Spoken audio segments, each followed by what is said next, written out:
কিছু বলুন স্যার, আপনি চুপ হতে পারেন না স্যার, প্লিজ বলুন sir, please sir, please sir,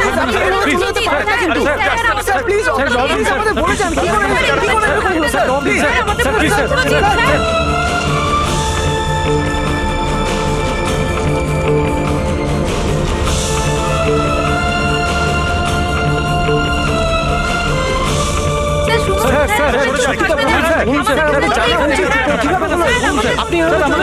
আপনি প্লিজ প্লিজ স্যার, প্লিজ থাকবেন না স্যার।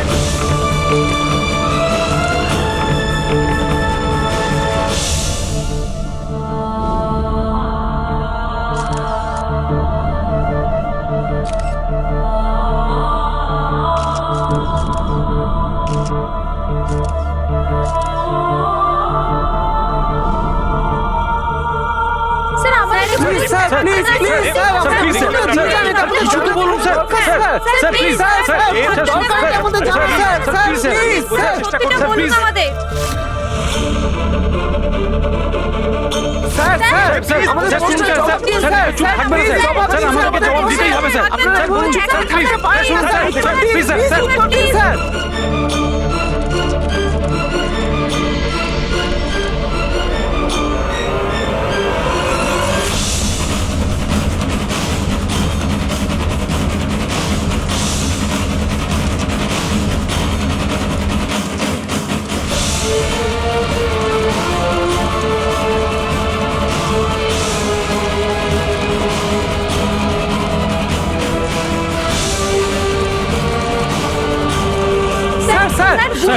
আপনাকে কেন গুলি চালাতে হলো? স্যার বলুন, স্যার বলুন, এমন কি কারণ ছিল যে আপনাকে গুলি চালাতে হলো? স্যার এটা আমাদের জানা দরকার, প্লিজ আমাদেরকে বলুন স্যার, স্যার স্যার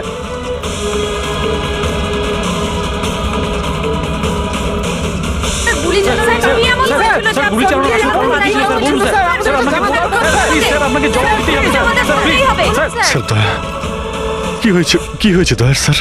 এরা বলছে যে আমি নাকি ওকে গুলি করেছি। ওরা মিথ্যে বলছে, আমি জানি যে দয়া।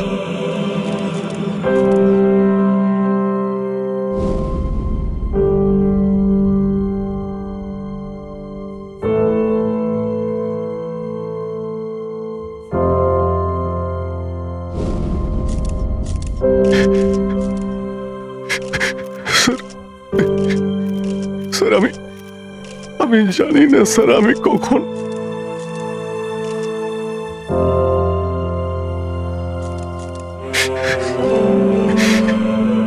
দয়া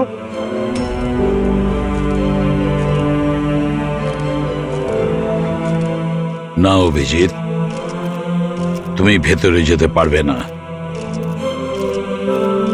তুমি দয়ার প্রাণ নিয়েছো, তোমাকে আমরা গ্রেপ্তার করছি।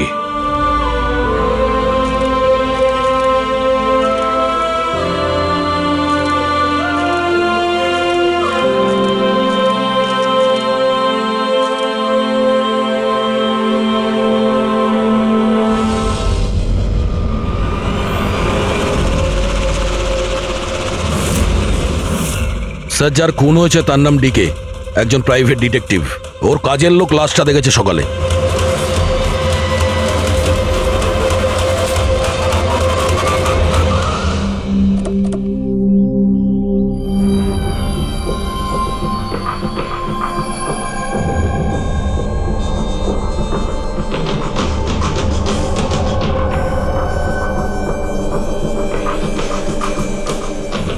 দয়া, এর মুখ তো ক্ষতবিক্ষত, মনে হচ্ছে পয়েন্ট ব্ল্যাঙ্ক রেঞ্জ থেকে একাধিক গুলি করে মারা হয়েছে একে। স্যার, এই রুমের জিনিসপত্র সব ঠিকঠাক জায়গায় আছে, কিছুই হয়নি। মনে তো হচ্ছে না এখানে কোনো হাতাহাতি হয়েছে।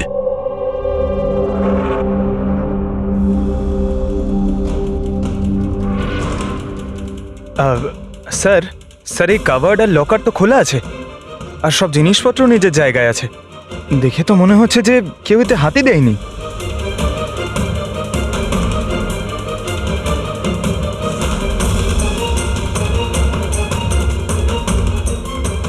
স্যার, টাকা আর গয়না যেকে সেই আছে। মনে হয় উনি যা চাইছিল সেটা পেয়ে গেছে। স্যার, গুলি।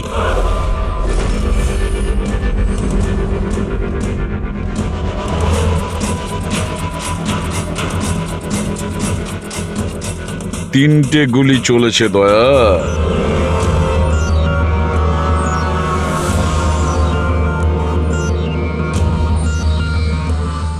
স্যার, হ্যাঁ বলো ফেডরিক। স্যার এই জানলাটার কাঁচ সরানো হয়েছে, তার মানে খুনি এখান থেকেই পালিয়েছে। হ্যাঁ, একটা কাজ করো ফেডরিক, এখান থেকে ফিঙ্গারপ্রিন্ট তোলো।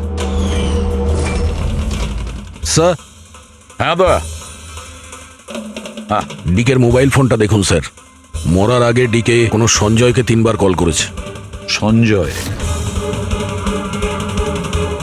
ওই সঞ্জয়কে আপনি চেনেন? না সাহেব। রাত 1টা থেকে 2:30-এর মধ্যে 3বার। সঞ্জয়ের ডিটেল বের করো স্যার। আর হ্যাঁ দয়া, অভিজিৎ তো এখনো এলো না, তুমি ওকে ফোন করে বলনি এখানে আসতে ক্রাইম সিনে? হ্যাঁ স্যার, বলেছিলাম। মনে হয় কোনো জ্যামে আটকে গেছে। জ্যামে আটকে গেছে? ওকে ফোন করো আর বলো এখানে তাড়াতাড়ি আসতে। স্যার। হ্যাঁ।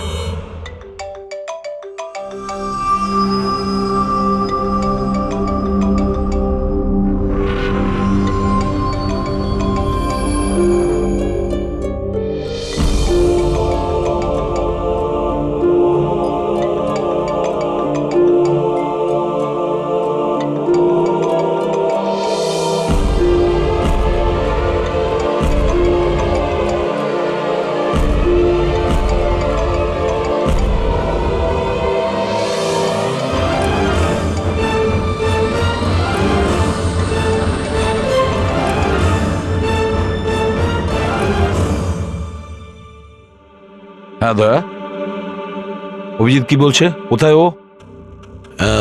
স্যার, মানে ওর শরীর খুব একটা ভালো না স্যার। ও ডাক্তারের কাছে যাবে, তারপর ওখান থেকে সোজা বিউরোতে যাবে। কোনো প্রবলেম আছে? না স্যার, কোনো প্রবলেম নেই। বুঝতে পারছি না, অভিজিৎ দিল্লি থেকে আসার পর কেমন অদ্ভুত আচরণ দেখছি ওর মধ্যে।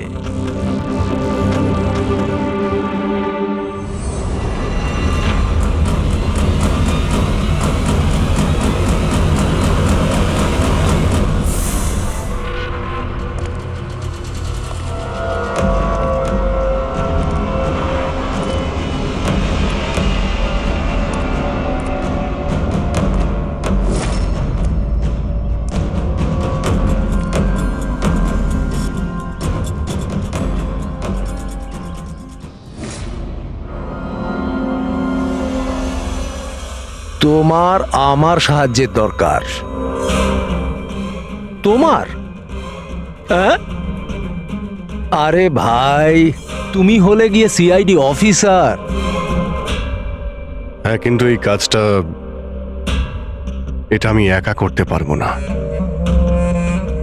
চলো ঠিক আছে, তোমাকে সাহায্য করব, এতে আর কি আছে। চলো চা তো খাওয়া যাক। আরে না, ঠিক আছে, আমি আমি ঠিক আছি। আই মিন, দেখ চেতন, এই কাজটা না, এই ব্যাপারে যেন কেউ কিছু না জানে, বিশেষ করে আমার টিম। আরে এটা আবার কি কথা বলছো? আমরা এতদিনের পুরনো বন্ধু, এইটুকু বিশ্বাস করতে পারছো না? হ্যাঁ বলো, কি করতে হবে? কাউকে ফলো করতে হবে, নজর রাখতে হবে, আর এর জন্য তোকে টাকাও দেব। কি কথা বলছো? বন্ধুত্বের মধ্যে টাকা? হ্যাঁ। আচ্ছা ঠিক আছে, যদি মনে করো টাকা দিয়ে দিও। ফলো কাকে করতে হবে?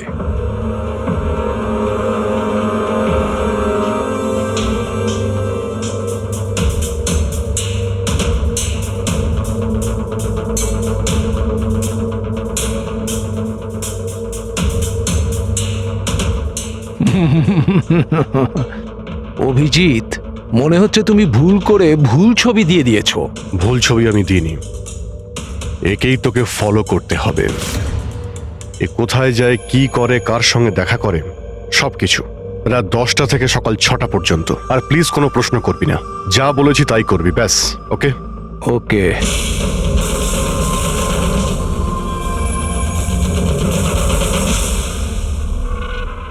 হয় অভিজিৎ পাগল হয়ে গেছে, না হলে বিরাট বড় কোনো গেম চলছে।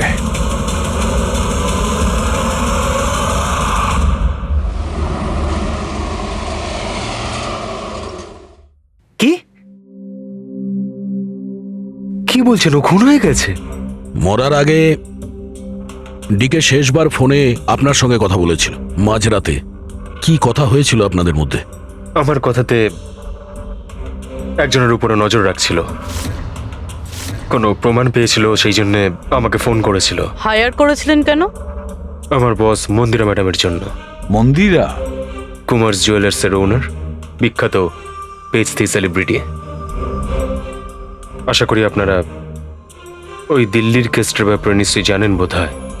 ও হো হো হো হো, মন্দিরা কুমার, মন্দিরা দেবী।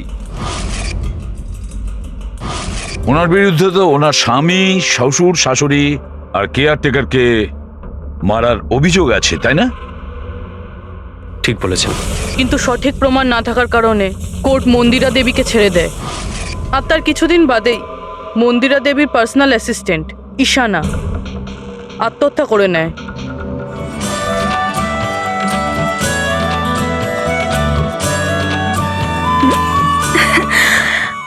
তুই হাই, আজও লেট হয়ে গেলি না? তাড়াতাড়ি যা, সঞ্জয় স্যার তোর ওয়েট করছে কখন থেকে। ও গড, সঞ্জয় স্যার তো তাড়াতাড়ি কেন চলে আসলেন? এসেও পড়েছেন আর খুব রেগে আছেন।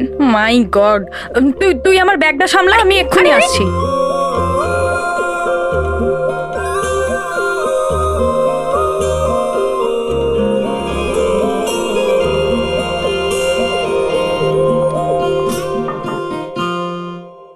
মে I come in sir? Come in.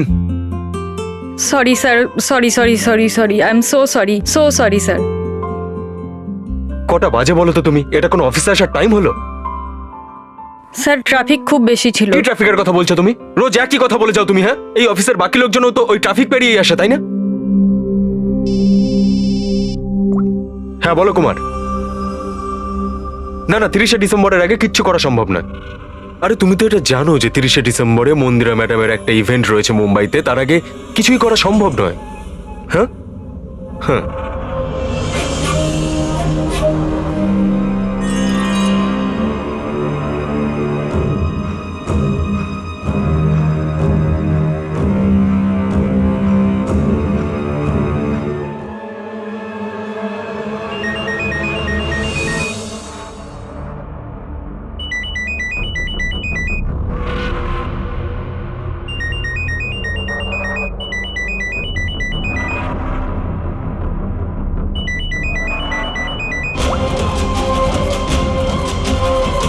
ঠিক আছে।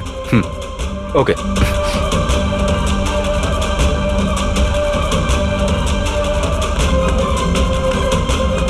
কি হলো? হ্যাঁ, কি হয়েছে? কি বাইরে ওভাবে কি দেখছো?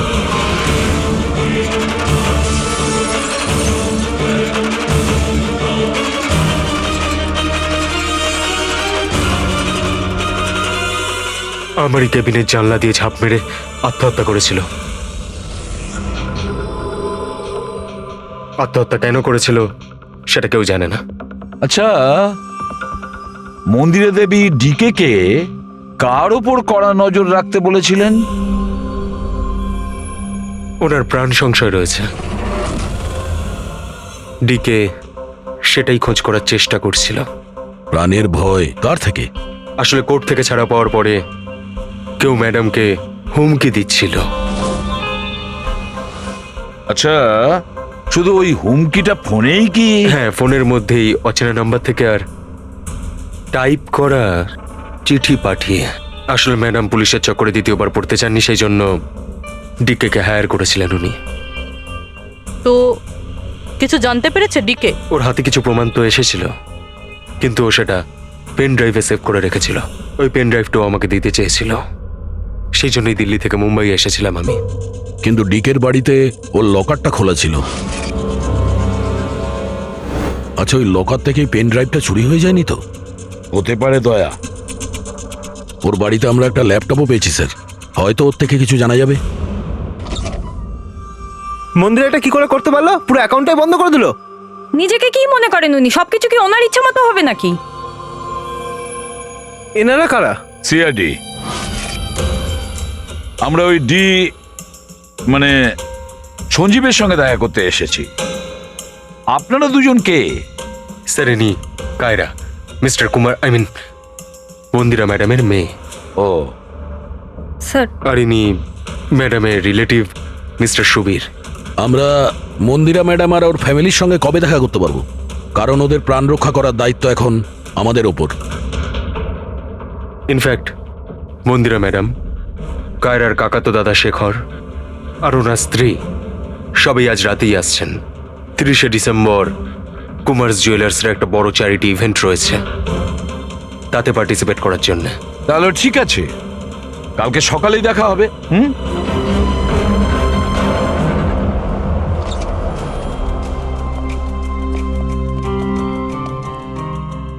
এসব কি হচ্ছে? সিআইডি আমাদের পার্সোনাল ব্যাপারে ঢুকছে কেন?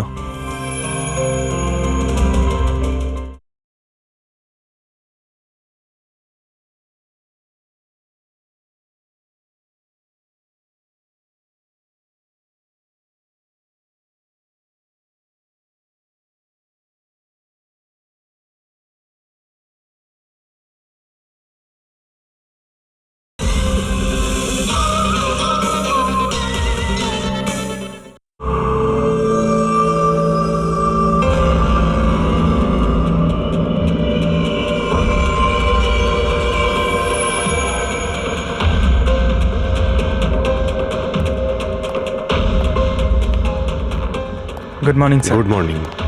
হ্যালো স্যার, এখন কেমন আছেন আপনি? Murder investigation sir, private detective DK sir, বাড়িতেই মারা গেছে স্যার। এটা পুরো কেস ফাইল স্যার।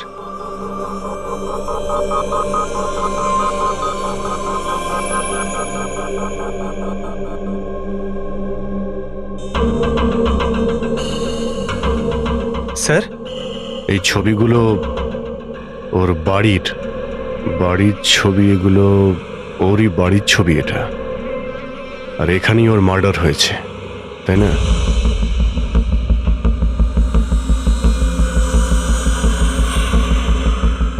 হ্যাঁ, এখানেই ওর মার্ডার হয়েছে।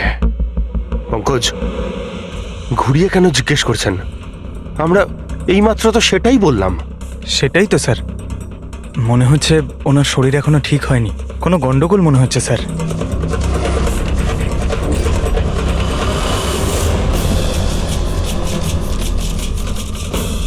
অভিজিৎ,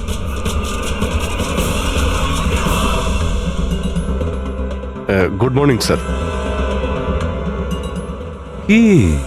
কি হয়েছে তোমার? হ্যাঁ, কোন জগতে ছিলে?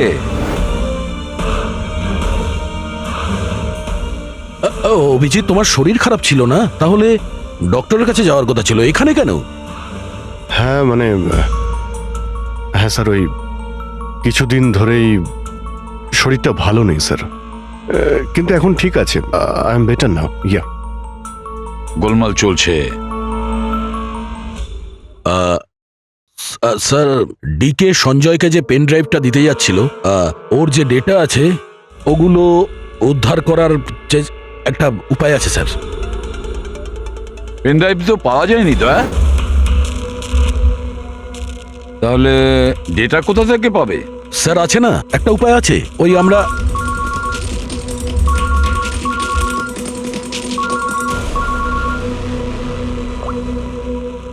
হ্যাঁ বলো সলুকে। হ্যাঁ,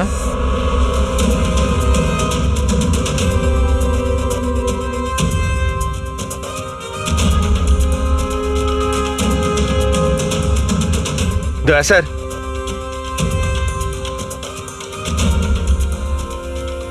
স্যার অভিজিৎ স্যারের শরীর এখনো ঠিক মনে হচ্ছে না।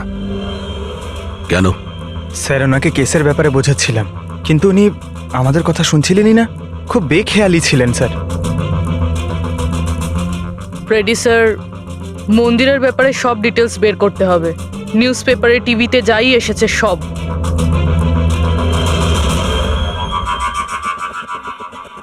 বাড়িতে ঢোকার একটাই রাস্তা আছে, মেন গেট। চাবি ডিকে আর ওর বাড়ির মেডের কাছে থাকে। বাথরুমের জানালা, তার মানে খুনি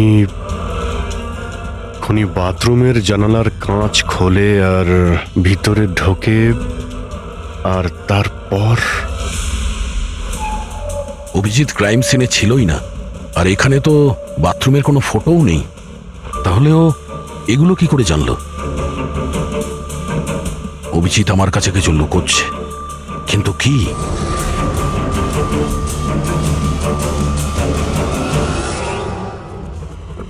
ডিকের কম্পিউটার থেকে যে ডেটাগুলো ডিলিট হয়েছে সেটা ওর অনলাইন অ্যাকাউন্ট থেকে বের করা যেতে পারে। বাস একবার এই পাসওয়ার্ডটা ম্যাচ হয়ে যাক।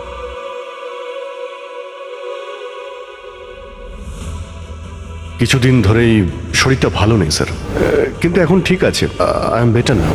স্যার ওনাকে কেসের ব্যাপারে বোঝাচ্ছিলাম, কিন্তু উনি আমাদের কথা শুনছিলেনই না। খুব বেখেয়ালি ছিলেন স্যার।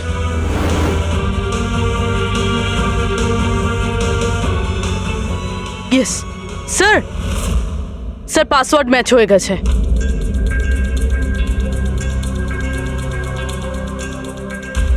স্যার এতে তো ভিডিও রয়েছে, চেক করি। স্যার এটা তো ডিকের কম্পাউন্ডের ভিতরের ফুটেজ। এর মানে ওখানে সিসিটিভি ক্যামেরা আছে? আছে না, ছিল। আমাদের পৌঁছানোর আগেই কেউ বার করে নিয়েছে। কিন্তু বের কে করেছে? অন্য ভিডিওটা দেখো।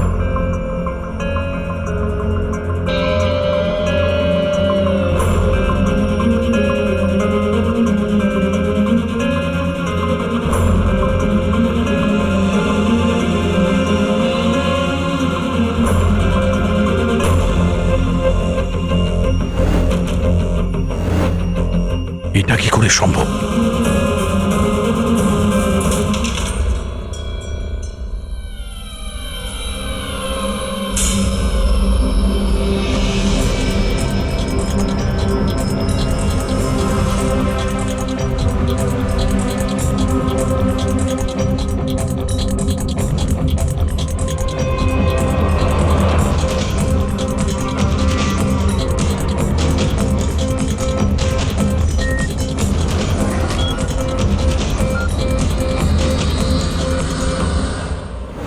ডক্টর সালুকে আপনি খুব ভালো করে ক্রস চেক করেছেন তো? মানে বন্দুক তো আমাদের কাছে নেই, তাই বলছিলাম কোথাও কোনো ভুল? না দয়া, কোনো ভুল নেই। আমি একবার নয় 10 বার ক্রস চেক করেছি। মানছি যে বন্দুকটা আমাদের কাছে নেই, কিন্তু বন্দুকের রেকর্ড তো আমাদের কাছে আছে। সেই গুলিটা যা দিয়ে ডিকেকে মারা হয়েছে, সেই গুলিটা ওর বন্দুক থেকেই চলেছিল। গুলির প্যাটার্ন, গুলির উপর লেগে থাকা চিহ্ন, সবকিছু এইটাই প্রমাণ করছে যে সেটা অভিজিতেরই বন্দুক। স্যার স্যার গুলি অভিজিতের বন্দুক থেকে চলেছে, কিন্তু তার মানে তো এটা নয় যে অভিজিৎ গুলিটা চালিয়েছে। এক্স্যাক্টলি স্যার, সেই কারণে আমি এই কথা এসিপি স্যারকে বলিনি, শুধুমাত্র আপনাদের সঙ্গে কথা বলেছি, যাতে আমি এই মামলা সুরাহা করতে পারি। কি তুমি এই কথাটা এসিপি কে জানাওনি? কি বলবো স্যার, কি বলবো ওনাকে? যেখানে আমার বিশ্বাস হচ্ছে না, তাহলে ওনাকে কি বলবো? তুমি যদি এই কথাটা বিশ্বাসই না করবে, তাহলে ফোন করে আমাকে কেন জিজ্ঞেস করেছিলে? যে বন্দুক থেকে ডিকে কে মারা হয়েছে সেই বন্দুকটা অভিজিতের না? কি এমন ছিল যার জন্য তুমি অভিজিৎকে সন্দেহ করেছিলে? কি ছিল ওটা? এই কারণে ডক্টর, যখন আমরা একটু পিছিয়ে দাও।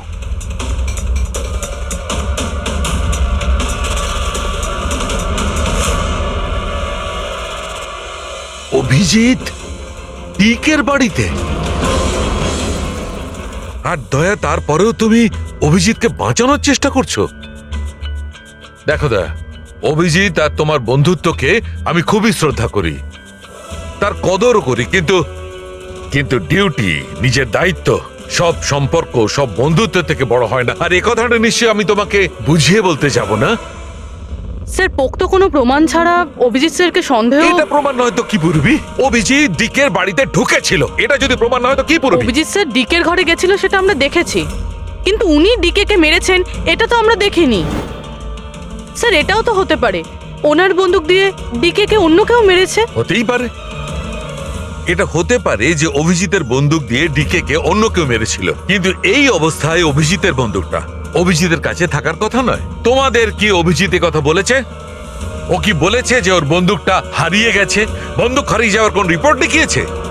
ও সব সময় তোমাদের সঙ্গে ছিল, কিন্তু ও কি বলেছে যে অদ্ভুত পোশাক পরে ডিকের ঘরে কেন ঢুকেছিল, আর তাও বাথরুমের কাঁচ ভেঙে? বলো বলো। স্যার, আপনার এই সমস্ত প্রশ্নের উত্তর আমি অভিজিৎকে জিজ্ঞাসা করব, কিন্তু ততক্ষণের জন্য এসিপি স্যারকে আপনি কিচ্ছু বলবেন না। দেখো, তোমরা এই ব্যাপারটা সামলে নাও, কিন্তু ব্যাপারটা আমার ভালো লাগছে না। Please doctor, please. ঠিক আছে, কাল সকাল পর্যন্ত। দয়া, আমি কাল সকাল পর্যন্ত তোমাদের সময় দিচ্ছি। হয় তোমরা সত্যিটা আবিষ্কার করো, নয় এই সমস্ত কথাটা নিজে এসিপি কে বলে দাও। তুমি যদি এসিপি কে কথা না জানাও, তাহলে আমি নিজে প্রদ্যুমনকে এই সমস্ত ব্যাপারটা বলবো।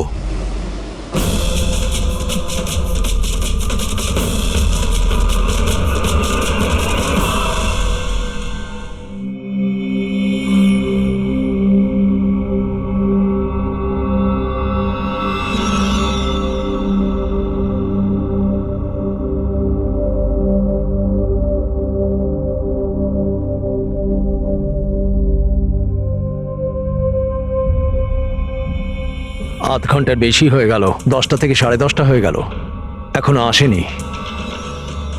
সারা রাত মনে হয় অপেক্ষা করতে হবে।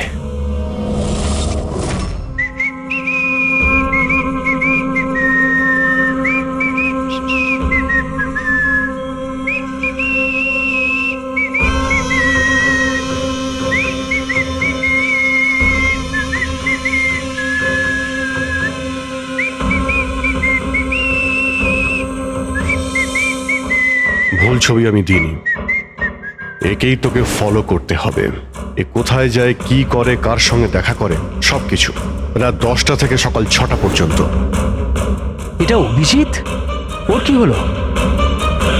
এরকম সেজেছে কেন?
স্যার, দিল্লি থেকে সকলে এসে গেছেন। মন্দিরা ম্যাডাম, আমারা মন্দিরা ম্যাডামের দাওরের বউ। কায়রা, মন্দিরা ম্যাডামের সৎ মেয়ে। সুবীর, মন্দিরা ম্যাডামের বোনজি। শেখর, মন্দিরা ম্যাডামের দেওরের ছেলে। আসুন ম্যাডাম, এনারা সিআইডি থেকে এসেছেন। এসিপি স্যার, ইনি ভালো হয়েছে আপনারা এসে গেছেন। ডিকের খুনি কে সেটা জানা গেল? আরে আপনি তো এটা জানেনই যে আমাদের ফেমাস অ্যানুয়াল ইভেন্ট খুব তাড়াতাড়ি আসতে চলেছে। আই হোপ যে আপনি আমার সিকিউরিটির সব ব্যবস্থাই করে রেখেছেন। দেখুন, আপনি আমাকে ভুল ভাববেন না, কিন্তু আমি কোনো চান্স নিতে চাইছি না অ্যাকচুয়ালি। এই ইভেন্টটা আমার কাছে খুব বেশি ইম্পর্ট্যান্ট, কিন্তু আমার প্রাণের থেকে বেশি নয়। আপনি কি মনে করেন আপনি আমাকে সিকিউর রাখতে সক্ষম হবেন? আর ডিকের কেসটায় কিরকম কি প্রগ্রেস হলো? আসল খুনির ব্যাপারে কিছু জানা গেল? ওসব আপনার জানার দরকার নেই মন্দিরা দেবী। মেইন হলো আপনার নিরাপত্তা, সেটা দায়িত্ব আমাদের। কি চমৎকার! বৌদি, আপনার ভয় লাগছে মন্দিরা দেবীর, যাকে আইনও কিছু করতে পারলো না? মানতে হবে তাকে যে আপনাকে ভয় পাইয়ে দিয়েছে। মনে হয় ও জানে না ইনার ব্যাপারে যে ইনি কি কি করতে পারেন। আপনিও কি মনে করেন আমি আমার স্বামী আর বাকি সবাইকে মেরে ফেলেছি? দেখুন, আপনার বিরুদ্ধে যে অভিযোগই থাকুক না কেন, সেটাতে আমাদের কিছু যায় আসে না। কোর্ট আপনাকে রায় দিয়েছে, আর আমরা কোর্টের রায়কে যথেষ্ট সম্মান করি। আপনি শুধু এটা বলুন, আপনি কাকে সন্দেহ করেন? কে এমন আছে যে আপনাকে মারতে চায়? সন্দেহ? হ্যাঁ, সন্দেহ। না না না, আমি কাউকেই সন্দেহ করছি না। বরং আমার এটা পুরো বিশ্বাস যে আমি মারা যাওয়ার পরে এরা সবাই খুব খুশি হবে। আর আমাকে মেরে ফেলার ষড়যন্ত্রেও এদের মধ্যেই কারো হাত আছে। And I am very sure যে ঈশানার আত্মহত্যাতেও এদের মধ্যেই একজনের হাত আছে। এবার আপনিই বলুন, এত ভালো প্রিয় আত্মীয় পরিজনরা থাকতে আমার শত্রুর কি দরকার? মম প্লিজ, তুমি আবার এই নিজের ইমোশনাল ড্রামাটা শুরু করো না। এখানে কোনো ক্রিমিনাল নেই যে তোমাকে মারতে চায়। রাইট। নিজেকে নির্দোষ ভাবা আর অন্যকে দোষী মনে করাটা, এটা তো বৌদির পুরনো অভ্যেস। আই সোয়ার, আমি তো এই গল্পটাকে বিশ্বাসই করি না। কে মারতে চায় তোমায়? আর কারা হুমকি দিচ্ছে? কোথায় আছে সে হুমকি দেওয়া লেটারগুলো? হ্যাঁ মন্দিরা দেবী, সেটা কোথায়? ওটা আমার মনে নেই, আমি ফেলে দিয়েছি। সি, আই নিউ যে তুমি এটাই বলবে। So convenient. ব্যাস, অনেক হয়েছে। আপনারা একে অপরকে দোষারোপ করা বন্ধ করুন। তবে একটা কথা খুব ভালো করে মনে রাখবেন, আমরা সবাইকে সন্দেহ করি। তাই সবাইকে বলছি, তার মানে হলো আপনাদের সবাইকে সন্দেহ করি, আপনাদের সবাইকে। আর একটা কথা, আমাদের পারমিশন ছাড়া আপনারা এই শহর ছেড়ে যেতে পারবেন না। কেউ শহর ছেড়ে যাবেন না। আর যদি দরকার পড়ে আমরা দ্বিতীয়বার তাকে ডেকে নেব। Thank you very much. Thank you.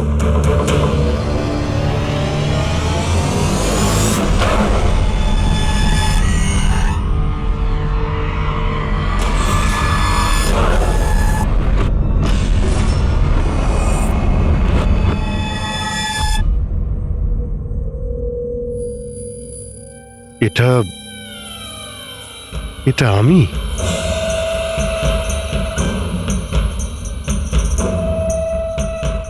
এই পোশাক পরে ঘুরছিলাম? এই পোশাক তো রোজ আমার ওয়াশিং মেশিনে ধোয়া হয়।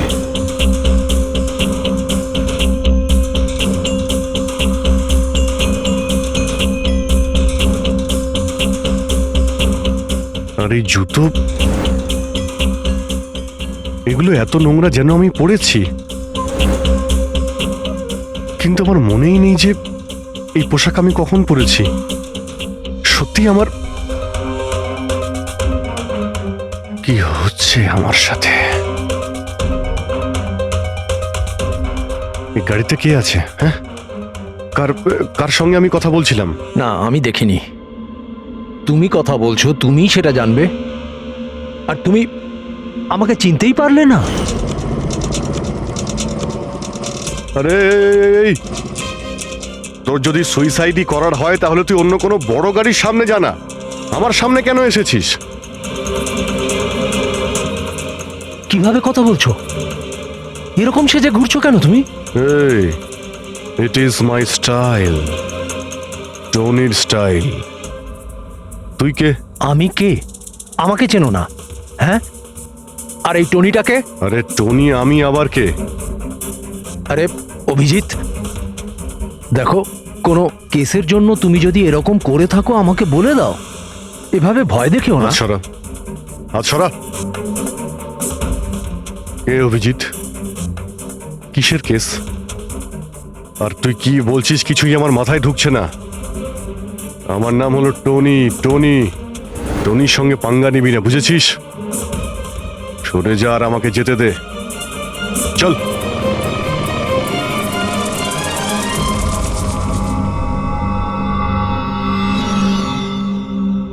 এই অভিজিৎ নিজেকে টনি কেন বলছে? টনি? কে টনি? সত্যি তোমার কিছুই মনে নেই? না, আমার কিছুই মনে নেই, সত্যি বলছি আমি। তার মানে তুমি গাড়িতে ওদের সাথে কথা বলছিলে, তারপরে তুমি গেস্ট হাউসের ভেতরে গেলে। Guest house? হ্যাঁ, তার কিছুক্ষণ পরে তুমি বাইরে এলে। আমি গেস্ট হাউসের ভিতরে গেলাম? ভিতরে গিয়ে আমি কি করলাম? হ্যাঁ, তুই দেখেছিস কিছু করেছিলাম আমি? আমি কি করে দেখবো, আমি তো বাইরে ছিলাম না। সব কি হচ্ছে? আমাকে ওখানে যেতে হবে। কোথায়? গেস্ট হাউসের নাম কি? হ্যাঁ,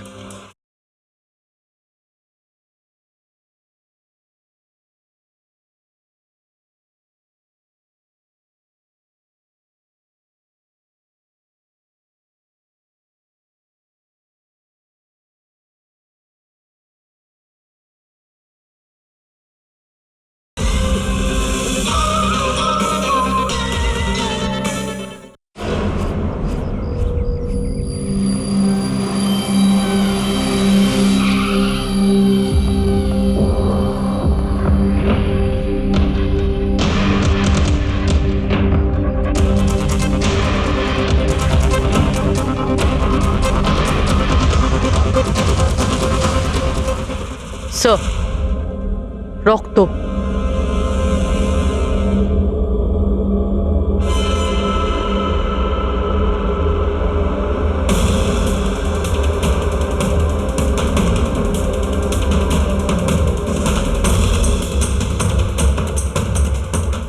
অভিজিৎ,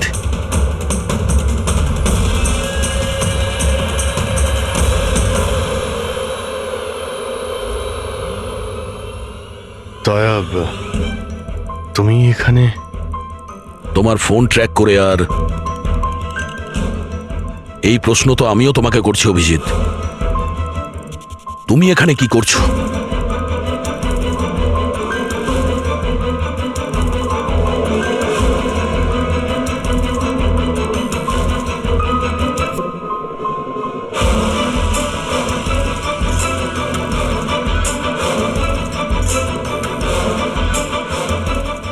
না, এটা আমি আমি আমি বলছি দয়া, এখানে কি হয়েছিল? অভিজিৎ, এখানে কি হয়েছে ওটা তো আমি দেখছি। তুমি বলো, কে করেছে এটা? হ্যাঁ, তো তুমি এদের দুজনকে মেরেছো? আমি?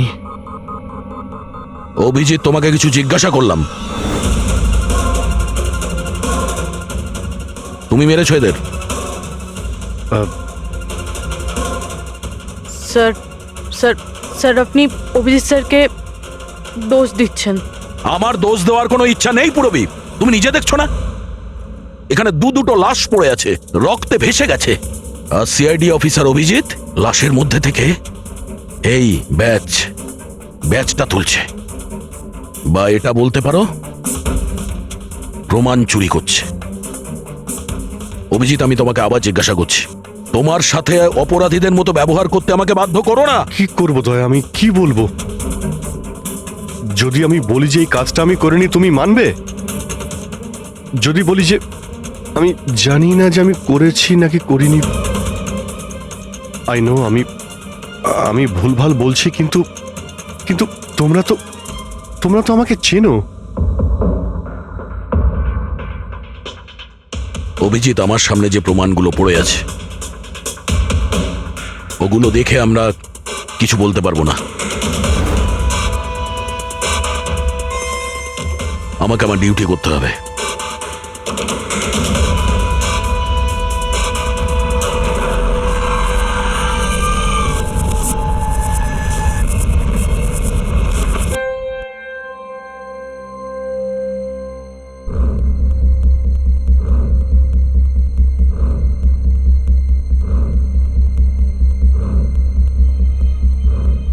অভিজিৎ, এতক্ষণ ধরে একের পর এক জিজ্ঞেস করে যাচ্ছি তোমাকে, কিন্তু কোনো উত্তর দিচ্ছ না তুমি।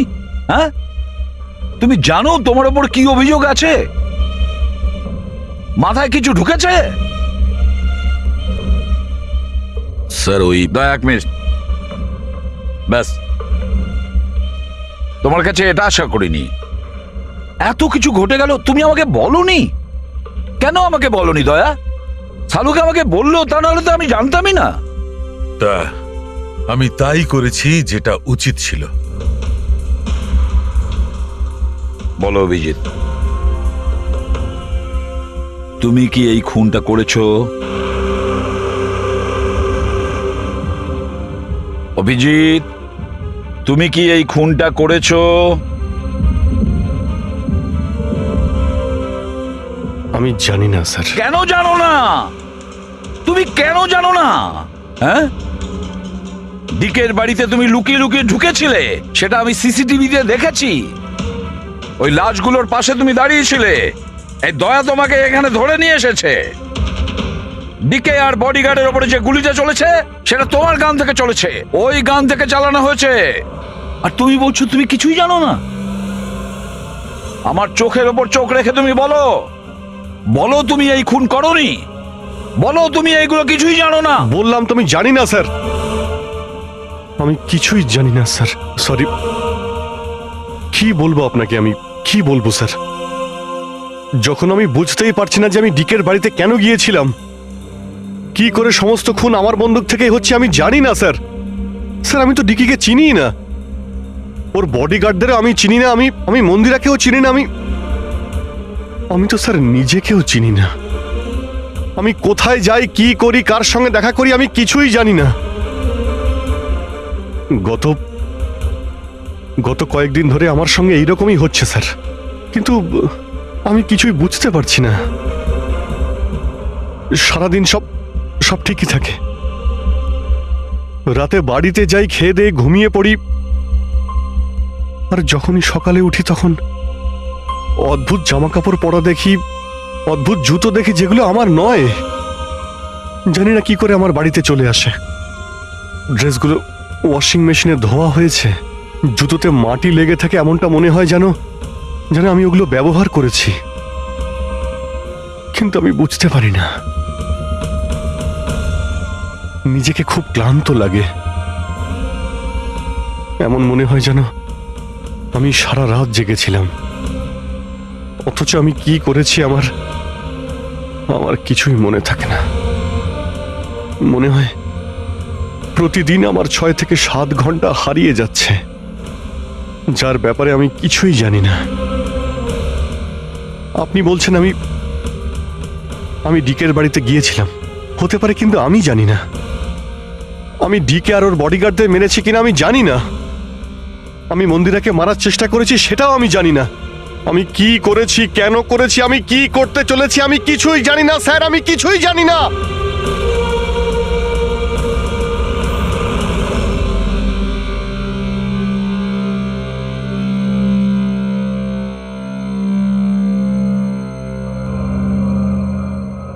দেখো অভিজিৎ, এই মুহূর্তে তুমি নিজের জন্যে আর অন্যদের জন্যেও বিপজ্জনক।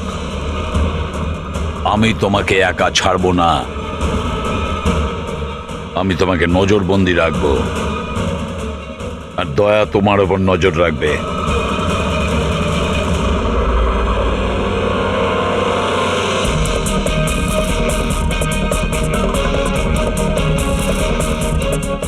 দয়া, স্যার একটা কথা ভালো করে মনে রাখবে, তুমি নিজের বন্ধুর ওপর নয়, বরং একজন অপরাধী খুনির ওপর নজর রাখবে। এমন একজন লোক যে মানসিক ভারসাম্য হারিয়েছে। আজ থেকে এই কেসের তদন্ত আমি নিজে করব, আর তুমি অভিজিৎকে আটকাবে কোনো অপরাধ করা থেকে। আর তার জন্য যদি অভিজিতের ওপর গুলিও চালাতে হয়, তাও তুমি চালাবে। Is that clear? Yes sir.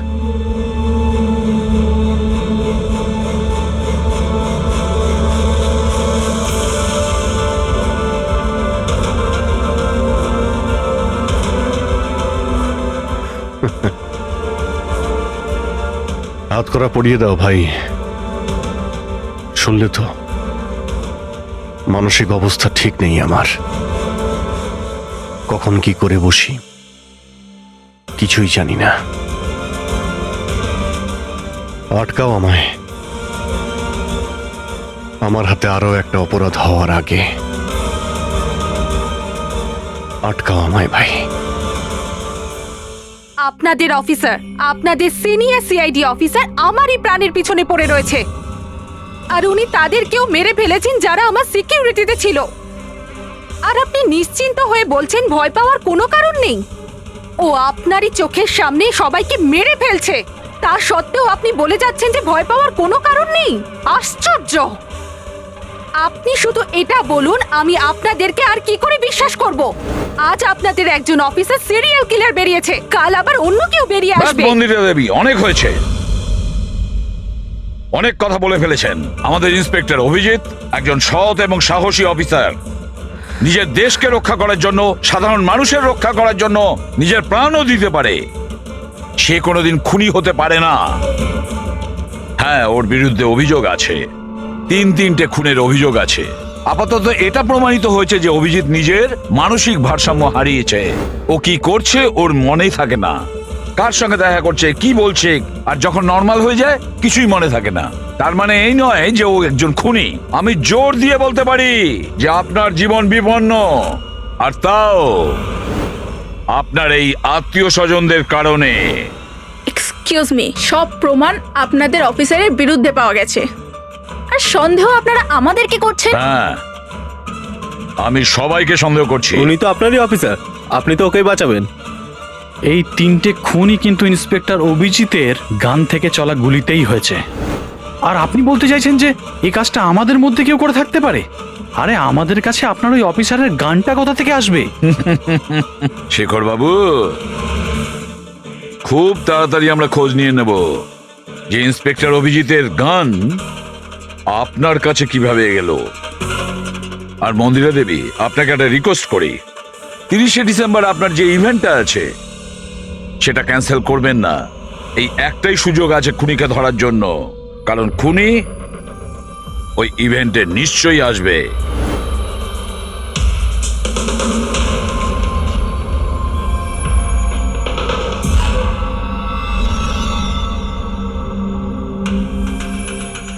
Sir sir হ্যাঁ সঞ্জয়, কি হচ্ছে? স্যার, আপনি অভিজিৎ স্যারের ব্যাপারে কিছু বলছিলেন যে ওনার ভিতরে অন্য একজনের প্রতিফলন ঘটে, স্মৃতিশক্তি ওনার, মানে উনি আগের দিন রাতের কথা মনে করতে পারেন না। হ্যাঁ, তো ঠিক এরকমই, এক্স্যাক্টলি এরকমই অন্য আরেকজনের সাথেও হয়েছিল। কার সঙ্গে বলুন? স্যার, ঈশানা। ঈশানা? যেদিনও আত্মহত্যা করেছিল তার কিছুদিন আগে থেকেই একদম এরকমই আচরণ করতে শুরু করেছিল। কি অদ্ভুত রকম হয়ে গিয়েছিল, অন্য মনস্ক থাকতো।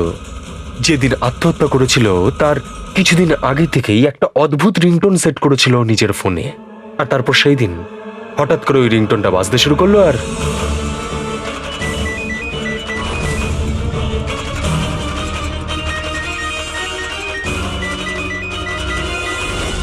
স্যার, ওকে দেখে মনে হচ্ছিল ও যেন নিজের মধ্যেই নেই। স্যার, অভিজিৎ স্যারও তো দিল্লি থেকে ফেরার পর এইভাবেই বিহেভ করছে। হ্যাঁ, ঈশানা, অভিজিৎ, দিল্লি, এই তিনটের কোনো না কোনো কানেকশন আছে, নিশ্চয়ই কোনো গোলমাল আছে, কিছু না কিছু আছে।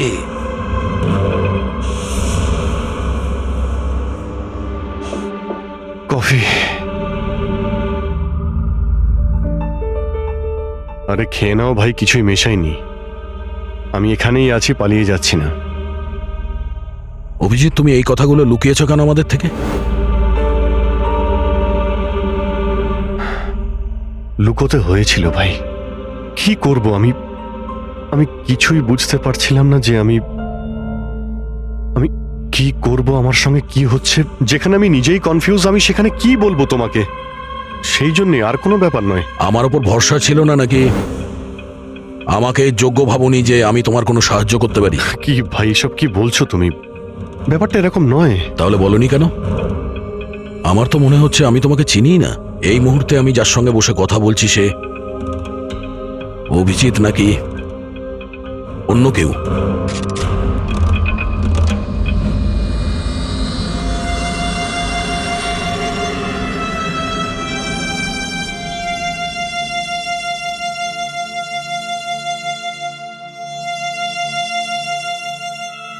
আমি তোমার কোনো ক্ষতি করব না,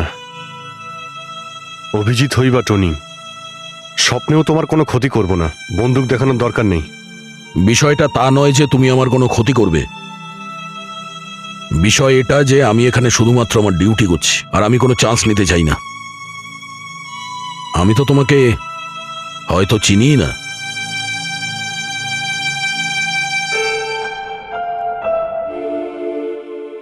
ঠিক আছে, তুমি যখন বুঝতেই পারছো না আর কি বলবো।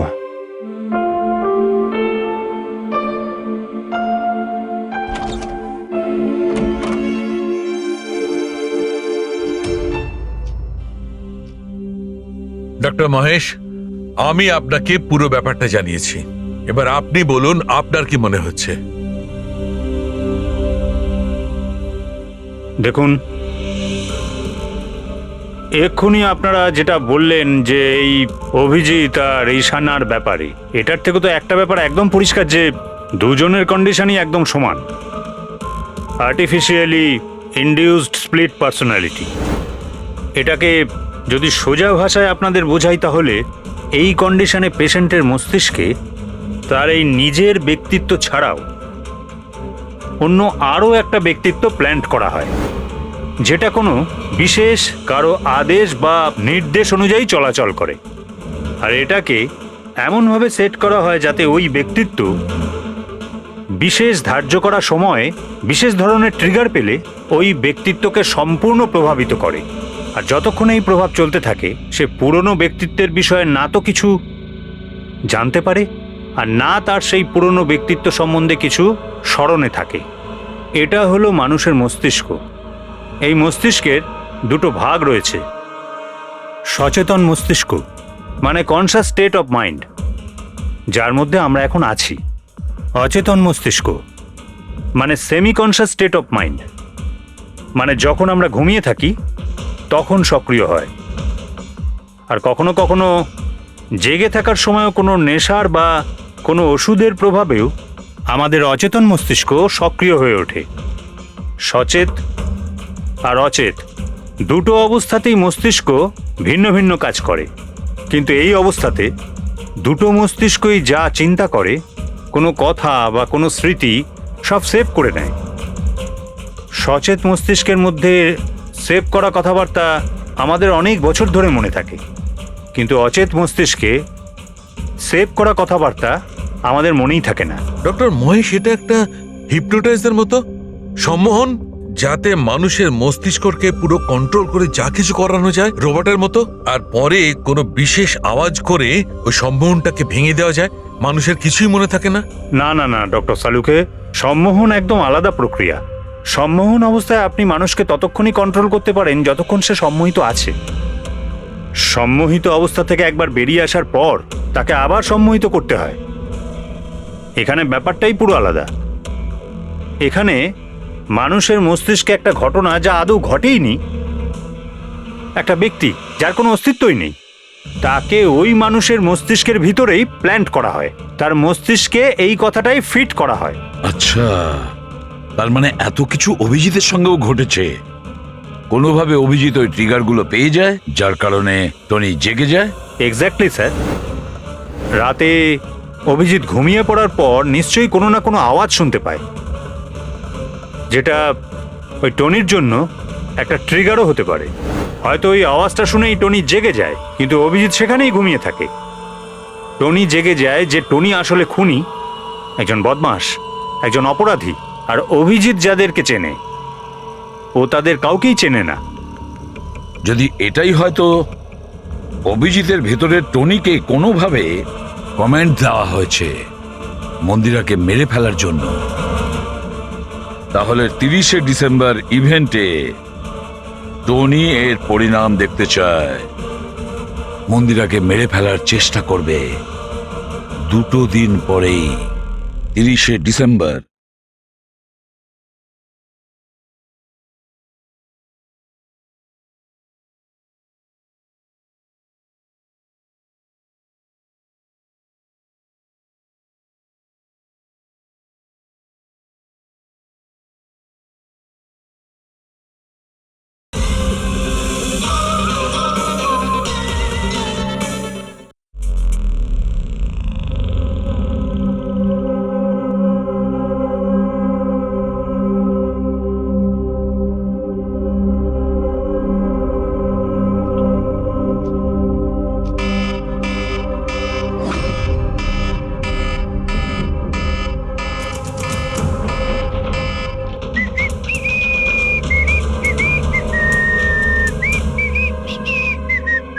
অভিজিৎ, অভিজিৎ, কোথায় তুমি?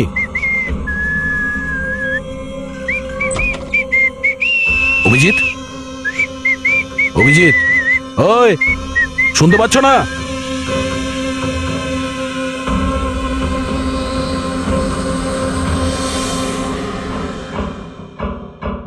কে রে তুই? তুই আমার বাড়িতে কি করছিস? অভিজিৎ, টনি, তুমি এখান থেকে পালাতে পারবে না। তুমি এখানে নজরবন্দি আছো, এই ঘরের ভেতরেই থাকতে হবে, বুঝেছো? টনিকে তার কাজ করতে দে। যদি আমার রাস্তাতে বাধা দিস তাহলে জীবনটাও হারাবি তুই। চল এবার যেতে দে। বাড়ির বাইরে না, ভেতরে। হাত সরা, হাত সরা। তোকে তো বললাম যে আমাকে তুই বাধা দিস না। আমার মাথা গরম করিস না। আমার কাজের সময় কেউ বাধা দিতে পারবে না আমায়। চল। টনি, তুমি কোথাও যাবে না, এখানে, এখানেই থাকবে তুমি, বুঝেছো? কি বললি? টনির গায়ে হাত তুললি তুই? টনির গায়ে হাত তুললি তুই? অভিজিৎ, অভিজিৎ, অভিজিৎ,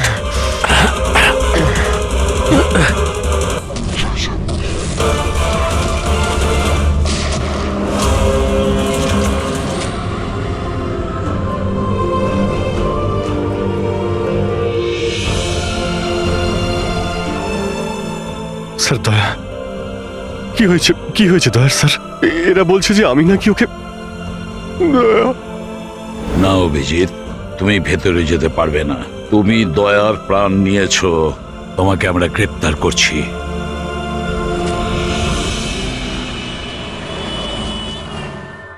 ঈশানার ফোন রেকর্ডে ডক্টর তানিয়ার নাম কয়েকবার এসেছে। আপনাদের মধ্যে কেউ চেনে ডক্টর তানিয়াকে? আত্মহত্যা করার আগে উনি ডক্টর তানিয়ার সাথে দেখা করেছিলেন কি?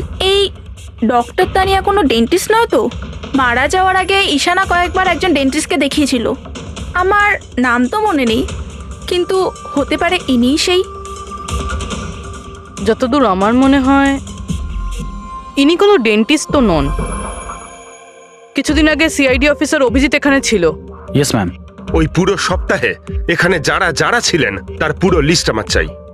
আর ওনার থাকার সময় এই লবিতে থাকা সিসিটিভি ফুটেজও চাই।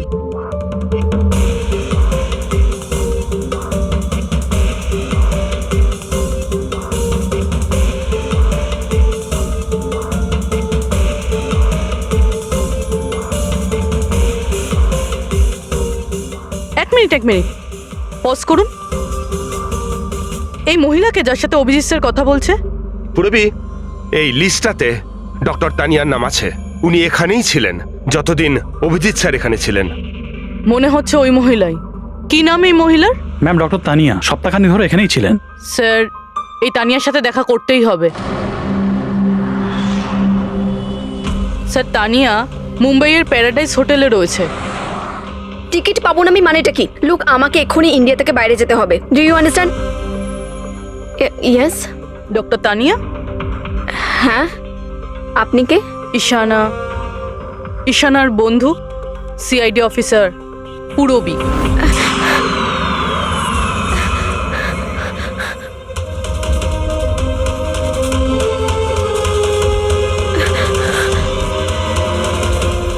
পালানো অত সহজ নয়। কোথায় পালাচ্ছেন তানিয়া দেবী? কি কি চানটা কি আপনারা? অভিজিতের সঙ্গে কি করেছেন আপনি?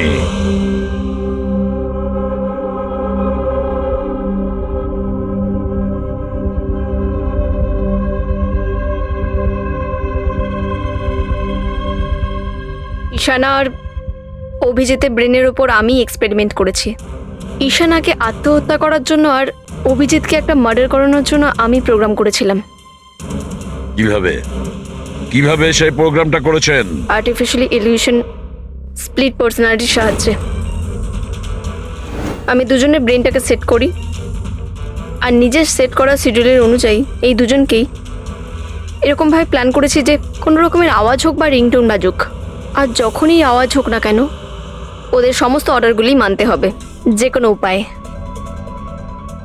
ওই ফোন নাম্বারটা যেখান থেকে ওনার কাছে ফোন আসে, কার নাম্বার সেটা? ওটা একটা পিসিও নাম্বার। ঈশানাই আমাকে এই নাম্বারটা দিয়েছিল অভিজিতের ব্রেনে ফিট করার জন্য। কি বললেন আপনি? কি বললেন আপনি? অভিজিৎকে এসব করার জন্য ঈশানা আপনাকে বলেছে? হ্যাঁ। আর ঈশানা যে আত্মহত্যা করেছে সেটা কি? সেটার কারণ কি? ওটা আসলে ঈশানা নিজেই বলেছিল আমাকে করতে। হোয়াট? হ্যাঁ বলেছিল তো ঈশানাই, বাট আই এম শিওর নিশ্চয়ই এর পেছনে কোনো না কোনো কারোর হাত আছে, যার বিষয়ে আমি জানি না। কেন?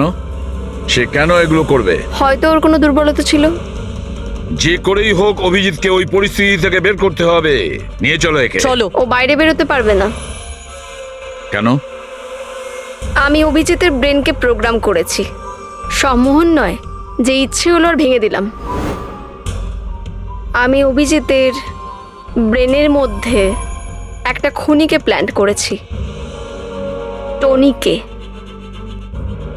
এটাই হলো সেই আর্টিফিশিয়ালি ইনডিউস পার্সোনালিটি, যেটা আর কোনোদিনও বাইরেই আসবে না। আমি যদি চাই তাহলেও অভিজিৎকে কোনোদিন বাইরে বের করতে পারবো না, কিন্তু আমি যদি এরকমটা করি হয়তো অভিজিৎ পাগল হয়ে যাবে বা ও মারাও যেতে পারে। মানে যখনই ট্রিগার হবে টনি মন্দিরাকে মেরেই ছাড়বে, আরও ততক্ষণ থামবে না যতক্ষণ না সত্যিকারে মেরেই ফেলছে মন্দিরাকে। আর এসবের মধ্যে যে আসবে সেই মারা যাবে। মন্দিরাকে মারার জন্য ট্রিগারটা কি? কি ট্রিগার আছে অভিজিতের জন্য?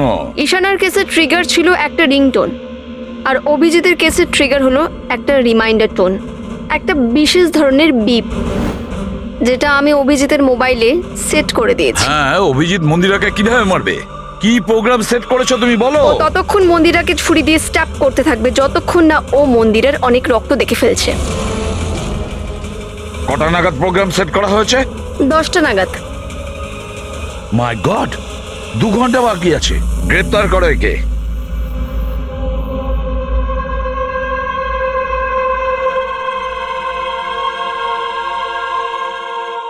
জীবনে কখনো ভাবিনি স্যার যে আপনার ওপর অপরাধীর মতো নজর রাখতে হবে।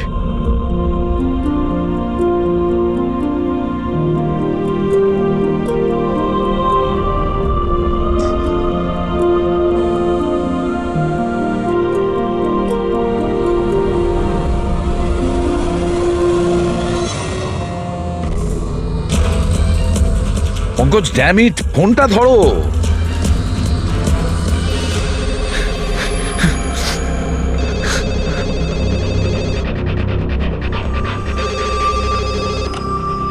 হ্যালো পঙ্কজ, কোথায় ছিলে তুমি? মোবাইলটা ধরোনি কেন? সরি স্যার, আমার ফোন সাইলেন্টে ছিল। স্যার আমি এখানেই আছি অভিজিৎ স্যারের কাছে। শোনো আমার কথা, এক্ষুনি তুমি অভিজিতের ফোনটা সুইচ অফ করো। কি স্যার, ফোন সুইচ অফ করবো? ওর ফোন সুইচ অফ করো যেভাবে আমি বলছি, এখনই, এই মুহূর্তে। অভিজিৎ স্যারের ফোন স্যার? প্রশ্ন করো না, যা বলছি তাই করো।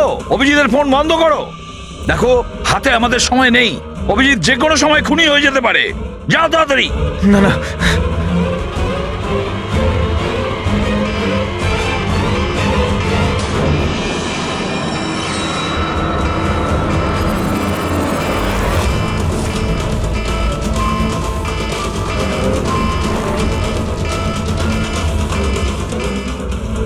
ভিজে গেল, কি করি?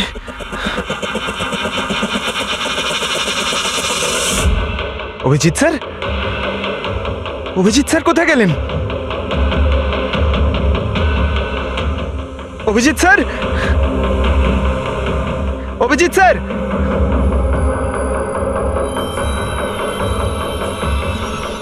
স্যার! তুই আমাকে আটকে রাখবি? হ্যাঁ, আমাকে আটকে রাখবি তুই? টনিকে? হ্যাঁ, টনি আর টনির কাজের মাঝে যে আসবে তাকে মরতে হবে, মরতে হবে তাকে।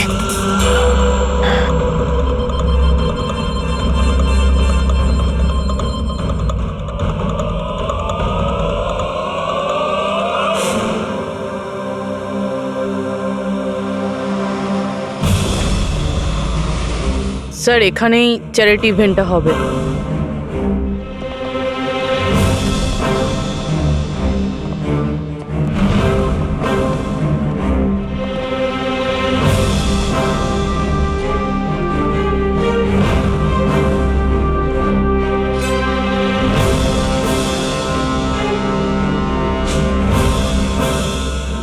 আপনারা এখানেই দাঁড়ান please.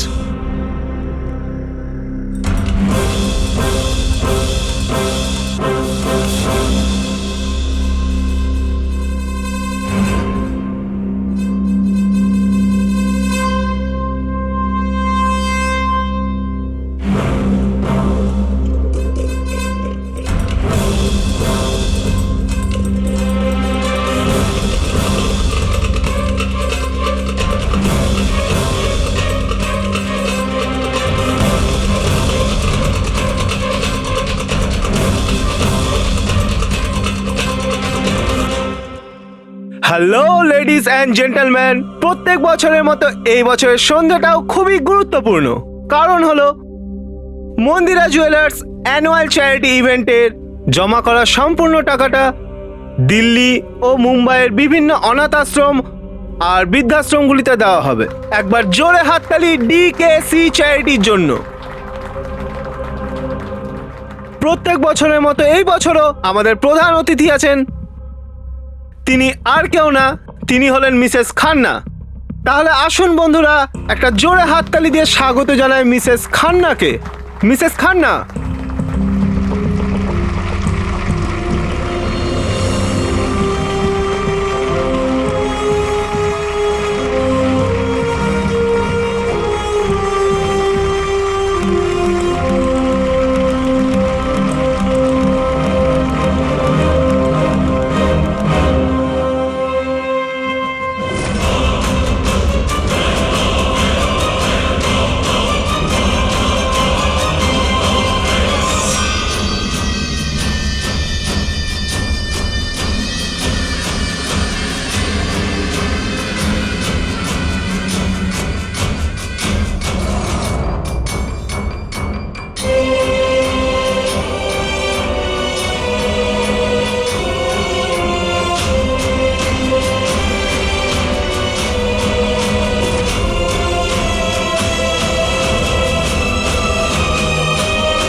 Abhijit sir, Abhijit sir,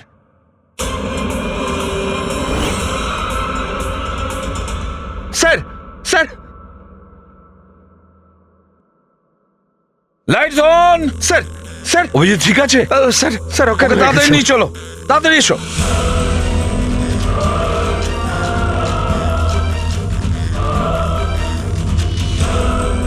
দরজা খুলুন।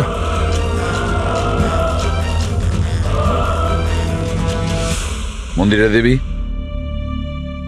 টনি তার মিশন কমপ্লিট করেছে, মন্দিরা দেবীকে মারার।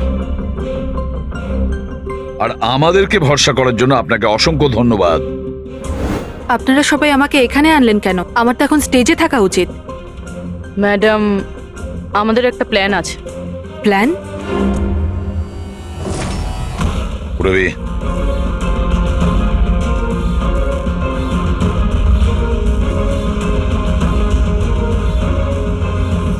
Lights off. Mandira Devi,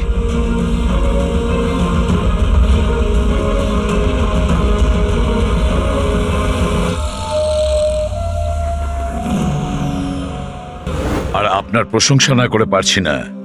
thank you. মম, তুমি ঠিক আছো তো? এসব কি? আপনারা আমাদের গ্রিন রুমে লক করে কি করতে চাইছিলেনটা কি? আসল খুনি তো অন্য কেউ, তাই না? স্যার, আপনি সবকিছু মায়ের জীবনের ঝুঁকি নিয়ে করেছেন। যদি সত্যি মায়ের কোনো ক্ষতি হয়ে যেত তাহলে? এতে তো সত্যি ভীষণ বড় রিস্ক ছিল স্যার, বাট আই হোপ এবার বিপদ কেটে গেছে। বিপদ এখনো কাটেনি, কারণ এই খেলার আসল মাস্টার মাইন্ড এখনো ধরা পড়েনি। গল্প এখনো অনেক বাকি আছে।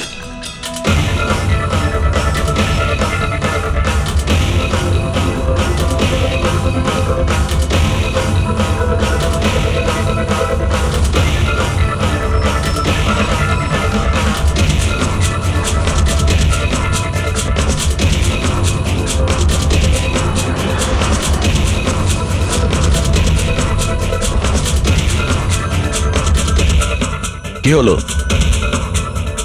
আমাকে দেখে ভালো লাগলো না? কখনো কখনো খুনি পর্যন্ত পৌঁছানোর জন্য আমাদের অ্যাক্টিং করতে হয়। তার মানে ওনার মৃত্যুর খবরটা নাটক ছিল? আমার মৃত্যুতে খুনি খুব খুশি হয়েছিল যে ও জিতে গেছে, আর ওই সুযোগটাই আমরা কাজে লাগিয়েছি। আমরা মন্দিরা দেবীকে বাঁচানোর চেষ্টা করছিলাম, আর দয়া মাস্টার মাইন্ডের পিছনে লেগেছিল। কিন্তু আসল মাস্টার মাইন্ডটা কে?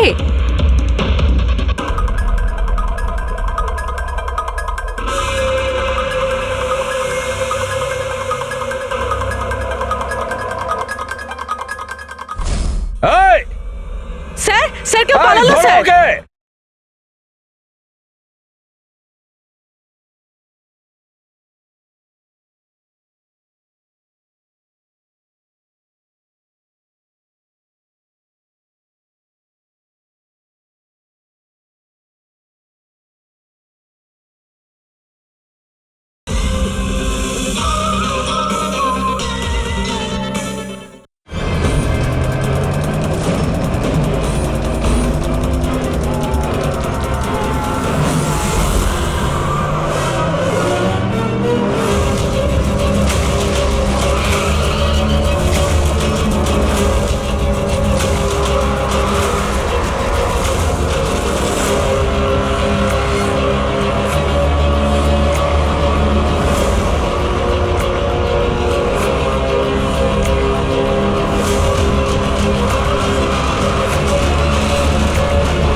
অপরাধের রাস্তা সবসময় সংকীর্ণ হয়ে থাকে।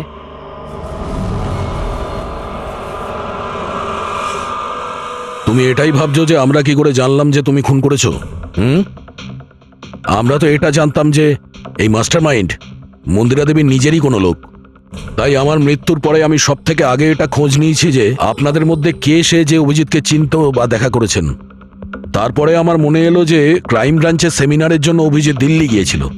ওই সেমিনারে আসা লোকেদের লিস্ট যখন আমি দেখলাম তখন জানলাম যে কায়রাও গিয়েছিল। ক্রিমিনাল সাইকোলজির স্টুডেন্ট কায়রা। আর তানিয়াকে জিজ্ঞাসাবাদ করার পরে আমরা জানতে পারলাম যে ঈশানাই এই সমস্ত কাজ করতে বলেছে। ওই সময় ঈশানার মা সরকারি হাসপাতালে অ্যাডমিট ছিলেন, আর তার কিছুক্ষণের মধ্যেই ঈশানার মাকে বেসরকারি হাসপাতালে যেখানে অ্যাডমিট করা হয়েছিল সেখানকার পুরো খরচ মিস কায়রা করেছিল। আর সবচেয়ে বড় ক্লু ওই পিসিও, যেখান থেকে অভিজিৎ স্যারের কাছে অর্ডার আসতো, দয়া স্যার সেখানে নজর রেখেছিল আর সেখানেও তোমাকে দেখা গিয়েছিল। Okay fine, I give up. মেনে নিচ্ছি যে আপনারা খুবই স্মার্ট, কিন্তু স্যার এই কথাটা তো আপনিও মানবেন তাই না, যে আমিও অনেক স্মার্ট? হ্যাঁ, স্মার্ট তো তুমি বটেই। ক্রিমিনাল সাইকোলজির একজন ব্রিলিয়ান্ট স্টুডেন্ট, যে সৎমায়ের থেকে নিজের পুরো পরিবারের খুনের বদলা নিতে চেয়েছিল। লোকেদের মস্তিষ্ক নিয়ে খেলা করা আর তাদের নিজের চক্রব্যূহে ফাঁসানো, এটাই এনার বিশেষত্ব। তাই আমি ভাবলাম যে এনাকে এনারই পদ্ধতিতে মেরে দিলে কেমন হয়। সেই কারণেই আমি ঈশানার সাথে দেখা করি আর তারপর ডক্টর তানিয়ার সাহায্য নিই। She was mad, she wanted to do an experiment. তারপর আমি ঈশানাকে অনেক বুঝিয়েছি, অনেক বোঝানোর পরে শি ওয়াজ রেডি। ওই এক্সপেরিমেন্ট নিজের উপর করায়, কিন্তু somehow I was never convinced. আমি সবসময় কনফিউজ ছিলাম যে ওই এক্সপেরিমেন্টটা করতে পারবে না। আর ঠিক ওই সময় আমার সাথে দিল্লিতে অভিজিতের দেখা হয়, আর ওনার সাথে দেখা হওয়ার পর আমি ভাবলাম যে এত সৎ আর ভালো অফিসার থাকা সত্ত্বেও এই এক্সপেরিমেন্ট অন্য কেউ কেন করবে। তারপর আমি আর ডক্টর তানিয়া অভিজিৎকে ব্যবহার করি।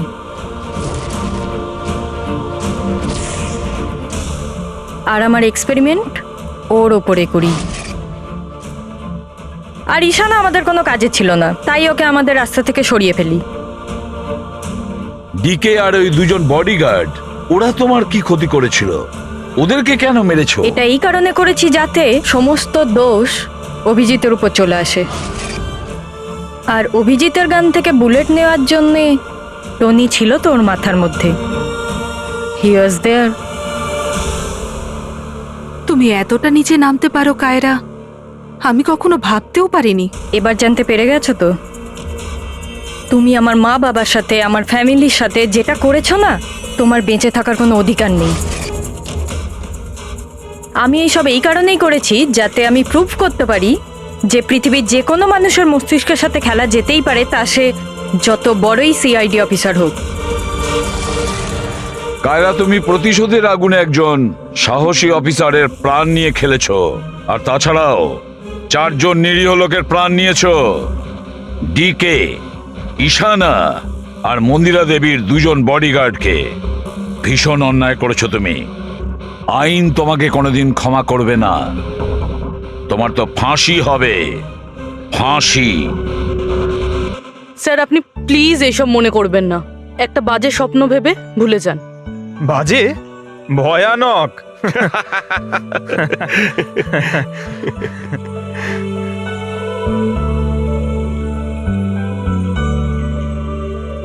বস, হ্যাঁ বলো সালুকে, বলো।